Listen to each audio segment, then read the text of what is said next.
어찌됐건 코로나로 많이 힘든 시대가 됐고요. 한국도 여러 가지 어려움이 많습니다. 우리 가왕 나훈아가 추석 특집 콘서트에서 부른 신곡 테스형이 화제입니다. 그저 와준 오늘이 고맙기는 하여도 죽어도 오고마는 또 내일이 두렵다. 가사가 아주 국민들의 마음을 파고들었어요. 그 다음 가사가 아주 압권입니다. 아, 테스형, 세상이 왜 이래? 왜 이렇게 힘들어? 아, 테스형, 소크라테스형, 사랑은 또 왜 이래? 세상이 왜 이럴까요? 세상은 헛된 것이니까 그래요. 인생이 왜 이렇게 힘들까? 인생은 허무한 것이기 때문에 그렇습니다. 오늘 우리에게 주신 시편 39편 말씀을 보시면 이 말씀 중에 가장 많이 나오는 단어가 있는데 vanity, 허무란 단어입니다. 헛됨이란 단어입니다. 5절을 같이 보겠습니다. 같이 읽습니다. 보옵소서, 주님께서 내 날들을 손의 넓이만큼 주셨사오니 내 연수가 주님 앞에서는 없는 것 같사오며 진실로 사람이 최상의 상태에서도 다 헛될 뿐이니이다. 6절 같이 읽겠습니다.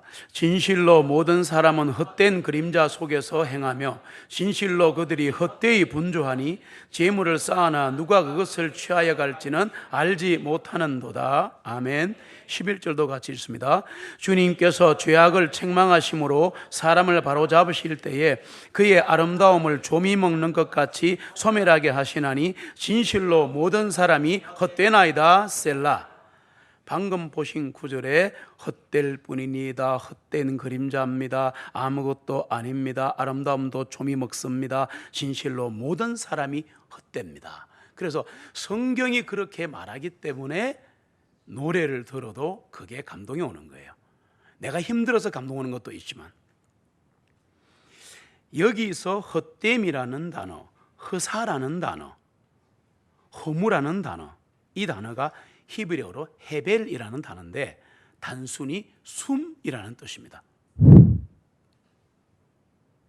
이게 허무라는 뜻입니다. 시편 39편은 인생의 허무를 증언하고 있습니다. 인생이 허무하다는 것은 확실한 사실입니다. 많이 살아본 사람일수록 인생은 아무것도 아니라는 것을 점점 깨닫게 되어 있습니다. 여기 인생의 허무에 대한 진실한 증언이 있는데, 그런데 이 시편 39편은 결코 비관을 말하는 게 아니에요. 허무를 말하는 게 아닙니다. 허무를 넘어서려고 다윗이 얘기한 거예요. 인생이 허무하고 헛된 건 사실인데 이 허무를 넘어서서 우리가 붙들 만한 소망이 있다는 것을 보여주는 게 시편 39편입니다. 오늘 말씀 중에서 가장 중요한 구절이 7절이거든요. 같이 읽겠습니다. 이제 주님, 내가 무엇을 기다리겠나이까? 내 소망은 주님 안에 있나이다. 아멘. 앞에서 말해놓고 나서 얘기하는 거예요. 허무하고 헛되고 쾌락도 허무하고 아름다움도 아무것도 아니고 계속 얘기한 다음에 내가 무엇을 소망할까요? 내 소망은 주님 안에 있나이다. 그랬습니다. 왜 우리 이거 안 될까요? 이게 왜 안 될까? 주님 한 분이면 충분한데도 우리는 주님으로 충분하지 못할 때가 너무나 많습니다. 그분 한 분으로 만족하지 못할 때가 너무 많습니다. 그래서 다른 것을 추구하는 거죠. 그 순간 허무가 오는 겁니다. 시편 기자는 허무한 인생의 언덕에서 자신이 붙들 소망을 찾았는데 이 다윗의 소망이 어디에 있는가? 주님께 있었다는 얘기입니다. 그는 주님 안에서 소망을 발견합니다. 시편 39편은 다윗의 인생관을 노래한 것이면서 성경의 이야기가 되어버린 겁니다. 다윗은 시편 1절로 6절에서 인생의 모순을 얘기하고 있는 겁니다. 인생의 모순을 말하는 거예요. 인생의 모순과 갈등을 다윗은 오늘 말씀을 통해 세 가지로 요약하고 있습니다. 첫 번째가 뭐냐 하면 인생은 갈등으로 가득 차 있다. 인생 살다 보면 우리는 인간관계의 갈등을 어쩔 수 없이 겪게 됩니다. 인생을 살다 보면 어마어마한 인간관계를 경험하는데 다윗에게도 그런 경험이 있었다. 여러분, 다윗이 굉장한 위대한 왕인데 왕 되기 전에 얼마나 우스운 인간인 줄 압니까? 집에 자식이 8명이 있는데, 이세가 아버지 이름이 이세인데 이세의 아들 8명이 있는데 그 다윗 8명 아들 중에 말자로 태어났어요. 고대 시대는 이 막내로 태어나면 인간 취급을 안 해요. 왜? 노동력이 없으니까 그런 거예요. 그래서 사무엘이 사울 왕이 하나님이 버리시고 난 다음에 왕을 세우기 위해서 이세의 집을 찾아갑니다. 성령의 권능에 힘입어 찾아갔는데 첫째 아들 엘리압 보니까 덩발이 이렇고 잘생겼으니까 보자마자 속으로 하나님께 기도합니다. 하나님, 이 사람입니까? 아니다. 너가 볼 때 멋있는데. 그래, 그다음에 둘째 아들, 셋째 아들, 7대까지 다 봤어요. 하나님이 사인이 없는 거야. 그래 사무엘이 그 이새한테 뭐라 그러냐면 말고 없나 이래 물었어요. 그랬더니 하나 있습니다. 말자가 하나 있는데 조금 우스운 아이인데 저 멀리 양치로 가 있습니다. 데리고 와봐라. 참 빨리 가봐라. 그래서 데리고 왔어요. 오자 하나님이 성령이 감동하는 거예요. 얘다 그러는 거예요. 시작할 때부터 별 볼 일 없는, 잘 들어보셔야 돼요. 그리고 이제 하나님의 도움으로 성령이 충만해져서 막 살아가고 있는데 어느 날 하나님의 은혜로, 얘기를 줄여야 되니까 은혜로 전쟁에서 골리앗을 이깁니다. 엄청난 일이 벌어집니다. 그리고 이제 왕 다음에 장군이 되어갖고 막 하는데 놀라운 것은 왕의 사위가 됐어요. 사랑의 사위가 됐다고. 그럼 떵떵거리고 살아야 되는데 사단이 사울에게 임해가지고 이 사울 왕이 장인이잖아요. 자, 인간관계 잘 보세요. 아버지에게 그랬죠. 네. 그 다음에 이 장인이 세상에 한평생 죽이러 다닌다. 그냥 미워한 게 아니에요. 군사를 보내서 암살자를 보내서 10년 동안 피가 마르도록 쫓아다니는 거예요. 장인이 사위를 죽이려고. 그러고 나서 다윗이 밧세바와 간음을 하잖아요. 그리고 그 남편 우리아를 교사시키잖아요. 죽이라고 명령하잖아. 그 살인 교사죄가 더 커요, 살인죄보다. 그리고 간음죄를 졌잖아요. 아기까지 낳았잖아요. 그 아들 죽고 난리를 죽였어요. 돌로 맞아 죽어야 되는데 하나님 용서하셨어요. 자, 그런데 그로 인하여 하나님의 저주가 임합니다. 네가 죽을 때까지 너 집안에 칼이 멈추지 않으리라. 즉 반란이 일난다 그 말입니다. 그래서 너무너무 사랑하는, 진짜 요즘 같으면 장동건 100배는 더 미남인 압살롬이라고 있었어요. 성경에 보시면 온 이스라엘 여인들이 사모하는 사람이라 그랬어요. 너무 잘생겨가지고 머리도 길고 막 이래가. 그때부터 장발이었어요. 그래가지고 막 다니고 있는데 이 사랑하는, 너무너무 사랑하는, 가만히 있어도 물려줄 건데 압살롬이 쿠데타 일으키는 거야. 그래가 사랑하는 아들이 도망가다가 나무에 걸려서 죽습니다. 처참한 대인관계입니다. 처참한 집안입니다. 그리고 그 자기의 귀빈들, 즉 왕후들이 다 강간을 당하는 이런, 하여튼 인간관계에서 정말 죽고 싶은 만큼 여러분 이런 상황입니다. 다윗은 이 시편을 노래할 만한 거예요. 그래서 인생은 갈등으로 가득 차 있다. 인간관계에 갈등이 있다 이렇게 말한 거예요. 오늘 그 얘기를 하는 겁니다. 다윗이 시편 39편 1절로 2절을 같이 읽습니다. 내가 말하였나니 나는 나의 길들을 조심하여 내가 내 혀로 죄를 짓지 아니하나니 사악한 자가 내 앞에 있는 동안에 나는 내 입에 재갈을 물리리라 하였도다. 내가 침묵하여 말을 하지 아니하고 잠잠하되 심지어 선한 것마저도 하지 아니하였더니 나의 슬픔이 복받쳐 올랐도다. 아멘. 죽이려는 사람이 그렇게 많았단 말이에요. 반대하는 사람이 그렇게 많았단 말이에요. 우리 같으면 못 견딜 것 같아요. 그래서 말을 하고 싶은데 못하는 거야. 내 입에 내가 재갈을 물리니까 내가 슬픈 거야. 이런 얘기입니다. 악한 자하고 말하다 보면 자꾸만 내가 시험 들고 악한 자에게 한마디 하다 보면 본의 아니게 내 입에서 험한 말이 나올 수 있다는 거예요. 그래서 한마디로 해서 다윗의 고민이 이거예요. 말을 하고 살 것인가 안 하고 살 것인가. 3절에서 다윗은 솔직하게 악한 자를 생각할 때 자신을 고백합니다. 내 마음이 내 속에서 뜨거움으로 내가 생각에 잠길 때 불이 붙으니 막 이렇게 말합니다. 가만히 있자니 근심이 생기고 화가 나고, 말을 하더니 시험 들고, 그렇다고 그 사람을 대적할 수도 없고 안 할 수도 없는 갈등을 지금 시편에 토라고 했습니다. 여러분, 그게 인생입니다. 우리 모두의 인생입니다. 다윗은 대표 인생이에요. 이런 인간관계 속에 고민하며 가는 중에 인생에 갈등이 있다고 지금 증거하는 거예요. 영국의 유명한 정치가이자 군인이었던 디즈레일리라는 사람이 있는데, 늙어서 잘 사는 사람이에요. 디즈레일리 그러면 아주 영국에서 유명한 정치가입니다. 그런데 늙어서 자신의 인생을 회고하면서 일기장에 남긴 글이 참 웃깁니다. 인생, 그것은 모순이 아닌가. 내 청춘은 오류의 생애였다. 그리고 내 중년은 갈등의 생애였다. 내 노년은 후회의 생애였다. 인생 그 모순이요. 이러고 죽었어요. 잘 사는 사람이에요. 네, 잘 사는 사람이에요.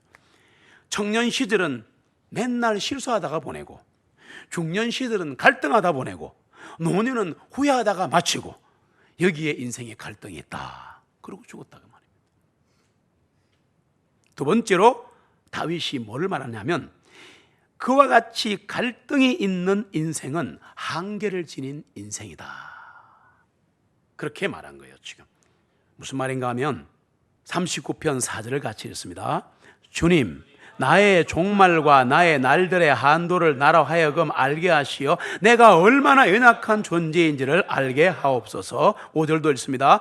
보옵소서, 주님께서 내 날들을 손의 넓이만큼 주셨사오니 내 연수가 주님 앞에서는 없는 것 같사오며 진실로 사람이 최상의 상태에서도 다 헛될 뿐이니이다. 셀라.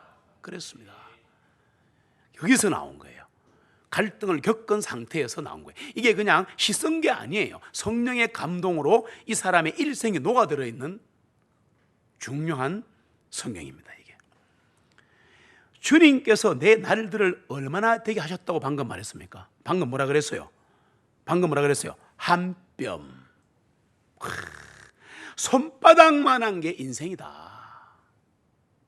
다윗은 잘 사는 사람이에요. 그래도 위대한 왕이에요. 그런데 인생이라는 것이 손바닥 넓이밖에 안 된다, 없는 것 같은 게 인생이다. 장수 얘기하고 뭐 90 넘어 돌아가시면 호상 얘기하잖아요. 쓸모없어요. 지나가 보면 인생은 아무것도 아니에요. 6절에서 인생은 헛된 모습이라고 말하는데, 그림자 같다고 말하는데, 인생은 진실로 존재하는 것인가? 다윗은 지금 이 문제를 고민하는 겁니다. 인생이 진실로 존재하는가? 인생은 그림자가 아닌가? 라고 지금 인생의 한계를 절절히 토해놓는 거예요. 다윗이. 셰익스피어라는 분을 아십니까? 처칠이 인도를 다 죽어도 바꾸지 않겠다던 세계 최고의 극작가가 셰익스피어입니다. 근데 이 셰익스피어는 가짜 이름이고요, 대적들이 만들어낸 이름이고요, 이분의 진짜 이름은 에드워드 더 베레입니다. 옥스퍼드대 1700작입니다. 하나님의 사람이었죠. 셰익스피어는 하나님의 사람이었습니다. 아셔야 합니다.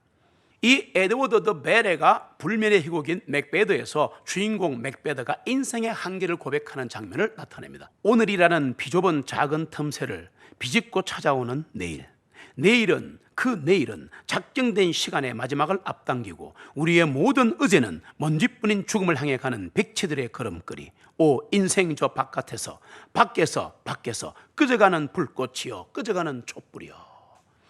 맥베드의 고백처럼 인생에는 한계가 있는데 인생은 갈등으로 가득 차 있다. 그래서 인생은 너무나 짧은 한계를 가지고 있다. 세 번째로 다윗이 본 게 뭐냐? 인생은 짧다, 인생은 갈등이다. 이거보다 더 우리를 미치게 만드는 게 뭐냐? 인생이 의미가 없다는 겁니다. 지금 다윗이 한 얘기 찾아낸 거예요. 다윗이 인생이 짧다는 것보다 더 견디기 어려운 건 이 짧은 인생에서 인생이 진짜 살만한 것이 되나? 지금 다윗이 우리에게 묻는 거예요. 자기에게 묻고 있고, 열심히 뭔가 한다고 달려왔는데 알고 보면 다 헛된 일을 위해서 분주하고 요란하게 우리 인생 살고 있는 겁니다. 사람마다 든든히 선 그때도, 성공이라고 말하는 그 순간도, 내 인생의 절정기구나라고 흥분하는 그 순간도 실체를 들여다보면 다 헛된 거라고 성경이 증거합니다. 맥베드의 고백이 계속됩니다. 인생은 걸어가는 그림자, 무대 위에서 뽐내다가 사라지는 바보들의 연극, 분노와 잡음으로 가득 찬 백치들의 이야기, 그리고 이 모든 것은 아무런 의미도 없는 것. 셰익스피어는 성경에서 인생을 깨달은 겁니다. 인생은 의미가 없다는 것에 실망하면서 인생은 아무것도 아니요 헛된 것이라는 걸 우리가 다 알아요. 사실은 알면서도 왜 우리는 여기에 매달리는가? 우리가 매달리는 게 딱 두 개 있습니다. 먼저 알아요? 물질과 쾌락입니다. 이 땅에 우리가 추구하는 걸 다 합치면 물질 아니면 쾌락이에요. 성경이 그렇게 말한다. 오늘 39편이 재물이 내 인생에 어떤 의미라도 줄까 해서 재물을 쌓아보지만 문제는 써보지도 못하고 죽는다고 시편이 경고하는 겁니다. 여러분, 죽은 사람의 수위에는 주머니가 없어요. 왜? 떠날 때는 아무것도 없이 가야 되기 때문에. 그런데 우린 잡아보려고 너무 애쓰는 것 같아요. 그런가 하면 어떤 사람들은 쾌락을 추구합니다. 11절에 보시면 beauty라는 단어가 나옵니다. beauty라는 단어가 나오는데 아름다움이라는 단어가 나오는데 이 아름다움을 여기서 어떻게 썼냐면 쾌락에 대한 탐닉으로 썼습니다. 우리는 미를 추구한다는, 아름다움을 추구한다는 그럴싸한 제목을 가지고 철학을 하고 예술을 하고 뭔가를 하고 있습니다. 낭만, 우아함 얘기합니다. 성경은 이것을 쾌락의 허무라고 말을 하는 겁니다. 11절을 보시면 같이 읽습니다. 주님께서 죄악을 책망하심으로 사람을 바로잡으실 때에 그의 아름다움을 조미 먹는 것 같이 소멸하게 하시나니 진실로 모든 사람이 헛되나이다. 아멘. 물질과 쾌락을 쫓는 인간은 결국은 아무것도 아니라는 얘기입니다. 짜면 아무것도 나는 게 없다는 얘기입니다. 왜 그러면 사람들은 이런 허무한 물질과 쾌락에 매어 달릴까? 끝이 허무라는 것을 본능으로 알고 있는데, 들어서도 알고 있는데 알고 있단 말이에요. 그런데 왜 그런가? 생각이 없기 때문입니다. 생각을 안 하기 때문인 거예요.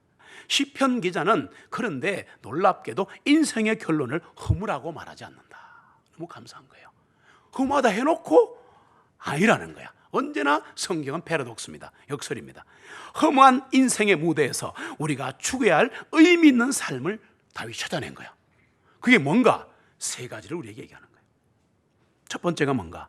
용서를 구하면서 살아가는 삶. 용서를 구하면서. 시편 39편 8절 같이 읽습니다. 나의 모든 죄과들에서 나를 건져내소서. 나로 하여금 어리석은 자의 질책이 되지 아니하게 하옵소서. 다윗은 먼저 자신의 죄에 집중합니다. 자신의 죄에 집중하고 나서 어리석은 자의 얘기를 구합니다. 들어보세요. 악한 사람은, 보세요, 나를 괴롭히는 사람은 나에게 의도적으로 상처를 입힙니다. 그렇습니다. 그런데 어리석은 사람은 의도적이지는 않는데 무의식적으로 나에게 상처를 입히더라고요. 이해가 됩니까? 인생 살다 보면 이 두 부류의 사람들이 언제나 우리 주변에 있어요. 이 사람들은 의도적으로 그랬건 모르고 그랬건 내게 상처를 주더라고. 다윗도 상처를 받은 거야. 아버지한테, 형한테, 장인한테, 심지어 아내한테. 맞죠? 받은 거예요. 근데 이런 사람들이나 그 행위를 자꾸 생각하면 이 사람들에게 내 인생이 지배를 당하는 거야. 지금 다윗은 그 얘기하고 싶은 거야. 그래서 그러지 마라 그런 거야. 다윗은 자신의 죄 문제에 집중하는 거야. 아, 나를 보자. 나란 거는 내 죄를 보자. 내 잘못을 보자. 내 입술을 보자. 이렇게 된 거예요. 저 사람들을 보지 말자. 그래서 남이 나에게 어떻게 대하는지에서 다윗은 집착하지 않았습니다. 남이 한 말이나 행동에 너무 신경을 쓰면 나도 죄를 범할 수 있고 그 말을 한 사람에게 사실은 끌려다니고 영향을 받는 거예요. 다윗은 이렇게 고백합니다. 남에게 지배당하는 삶을 살지 않겠다. 내가 잘못한 부분만 생각하며 살겠다. 하나님 앞에서 내가 잘못한 것만 생각하며 살 거야. 할렐루야. 이렇게 돼야 되는 거예요. 네 때문에 그러면 안 돼요. 나 때문입니다. 확실합니다. 네, 나 때문입니다. 모든 문제의 발단은 나 때문입니다. 네. 이것이 자신의 인생에 대해 용서를 구하며 살아가는 다윗의 모습입니다. 두 번째는 나그네처럼 인생을 살려고 결심을 합니다. 인생이 허무하니까 이거 아니구나. 이거 아니구나. 12절 같이 읽습니다. 오 주님, 내 기도를 들으소서. 내 울부짖음에 귀를 기울이소서. 나의 눈물을 보시고 침묵하지 마옵소서. 이는 나의 모든 조상이 그러하였듯이 나도 주님과 함께 하는 낯선 자요 잠시 체류자가 되었기 때문이니다. 아멘. 성경은 하나같이 하나님의 백성들의 삶을 나그네라고 말합니다. 순례자라고 말합니다. 왜 우리는 이 땅에서 나그네일까? 생각해 보셨어요? 힘드니까, 외로우니까? 아니요. 우리의 본향이 따로 있기 때문에, 내 본향이 하늘에 있기 때문에 우리는 이중 시민권 국적 아닙니까? 하늘의 시민권이 있고 이 땅에 대한민국 시민권이 있어요. 더 중요한 건 하늘의 시민권이야. 그거 없으면 지옥 가는 거야. 하늘의 시민권을 가지고 이 땅의 시민권을 구사하는 사람들 아닙니까? 그러면 우리의 생각은 위에 있어야 되는 거야. 이 땅을 아무리 바라보고 들이받아봤자 먼지만 마십니다. 하늘을 바라보셔야 돼요. 왜냐? 우리가 돌아갈 것은 하늘나라잖아요. 하늘나라잖아. 나그네가 자기 집이 아닌 곳에 잠시 머물다 가는 이곳에 지나치게 애착을 가지면 본향 가는 길이 힘든 거예요. 가기 싫은 거야. 여기가 좋사오니. 근데 여기는 다 허무하고 여기는 다 쾌락밖에 없고 여기는 핍박밖에 없는 곳인데 어쩌려 그래요? 베드로전서 2장 11절 같이 읽습니다. 지극히 사랑하는 자들아, 내가 나그네들과 순례자들 같은 너에게 권하노니 혼을 거슬러 싸우는 육신의 정욕들을 멀리하라. 물질의 욕심과 쾌락의 욕심을 제거하라는 거야. 이거 가져가면 안 된다는 거야. 나그네된 자여, 욕심을 버리라 그 말입니다. 내가 이 땅에서는 나그네요 순례인 걸 인정하시면 인생 살다가 만나는 사건이나 사람에게 크게 얽매이지 말아야 합니다. 뭐 하나 생기면 벌벌벌 떨고 뭐 사람 하나 정말 만나면 막 죽지도 그러지 마세요. 그냥 스쳐 지나가는 겁니다. 어쩔 수 없는 거예요. 우리는 이내 잊어버리게 될 사소한 일들이나 유한한 것들에 너무 집착하지 마세요. 그게 그리스도인입니다. 나그네는 하나님을 바라보고 살아야 합니다. 영혼을 바라보고 살아야 합니다. 언제 우리가 그러면 하나님 바라보고 영혼을 바라볼 수 있는가? 잘 들으세요. 예배할 때입니다. 찬양할 때입니다. 기도할 때입니다. 하나님과 함께 할 때입니다. 그때 우리가 영원히 보이는 거예요. 그리고 구원받은 하나님의 사람들과 함께 있을 때 본향을 생각하게 되는 거예요. 그래서 모이라는 거예요. 여러분, 우리는 하나님과 동행할 때만이 영혼을 향해 갈 수 있고 본향을 향해 갈 수 있습니다. 남은 인생 나그네로 사시기 바랍니다. 마지막으로 다윗은 세 번째로 작은 소원 하나를 주님께 아뢰면서 끝냅니다. 13절 마지막 절 같이 읽습니다. 오 나를 용서하시어 내가 떠나가서 아주 없어지기 전에 나로 하여금 기력을 회복하게 하옵소서. 아멘. 오늘 이 세 가지 붙들고 기도하면 기도가 되게 됐을 거예요. 지금 다윗은 하나님께 일어설 힘을 달라고 기도하는 거야. 인생은 갈등투성이입니다. 막 그러면서 고민하다가 나는 용서하며 살아야겠다. 나그네로 살아야겠다. 그러니 주여 힘을 주시옵소서. 이렇게 된 거 아니에요. 오늘 이 기도 하셔야 되는 거예요. 인생은 아무것도 아니군요. 내 꿈, 내 아망 아무것도 아니군요. 알겠습니다. 용서하며 살겠습니다. 용서받으며 살겠습니다. 나그네로 살겠습니다. 그러니 주여 힘을 주옵소서. 잊지 마세요. 내가 주님을 찾으면 주님은 언제나 나를 용서하십니다. 주님의 마음을 가질 때 우리는 나를 아프게 한 그 사람을 용서할 수 있습니다. 그리고 가장 용서하기 힘든 나 자신도 용서할 수 있다. 주님이 그 힘을 주실 것이니까. 인생이 힘들고 허무하십니까? 믿다가 지쳐 쓰러졌습니까? 눈을 들어 하늘을 바라봅시다. 하늘 가는 길이 내 앞에 있잖아요. 우리의 본향은 저 하늘입니다. 우리의 소망은 저 하늘에 계신 주님이십니다. 주님을 바라보시고 주님을 기다리시기 바랍니다. 나는 부족하여도 우리 주님 안아주시고 힘 주실 것입니다. 모든 소망 주님 안에 있습니다.